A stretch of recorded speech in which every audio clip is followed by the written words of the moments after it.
నాకు వ్యక్తి కాల్ చేశాడు. అతను పాస్టరా లేదా విశ్వాస అనేది నాకు తెలీదు.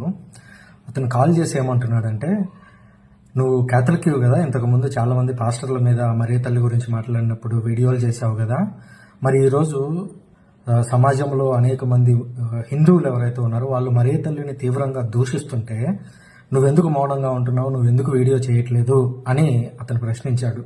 ఆ తదనంతరం నేను ఏదో చెప్పబోతే కాసేపు కోపంగా మాట్లాడి ఫోన్ పెట్టేశాడు.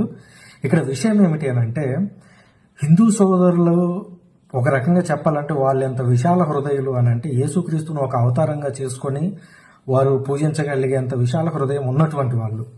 అలాంటి హిందువులను రెచ్చగొట్టి ఏది సాక్ష్యాల పేరుతో లేదా వ్యక్తిగత సాక్ష్యం అని చెప్పి పాస్టర్లే స్వయాన ఆ దేవత దెయ్యం, ఈ దేవత దెయ్యం, ఆ దేవుడి దెయ్యం అని చెప్పి వాళ్ళ మధ్యలోకి పోయి సైతాన్ ఎత్తనే అని చెప్పి ప్రకటించి ఏదేదో వాళ్ళ నోటికొచ్చినాయన్ని మాట్లాడి ఈరోజు వాళ్లకు కోపం తెప్పించి ఆ కోపంలో వాళ్ళు 4 మాటలు అంటే అది కూడా 100 మందిలో అనేవాళ్ళు ఒకరిద్దరే ఉంటారు.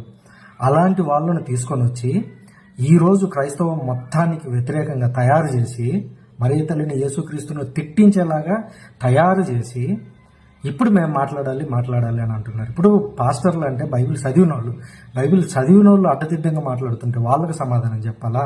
దీని గురించి తెలియనటువంటి వాళ్ళకి సమాధానం చెప్పాలా? అసలు రెచ్చగొట్టిందే మీరు కదా.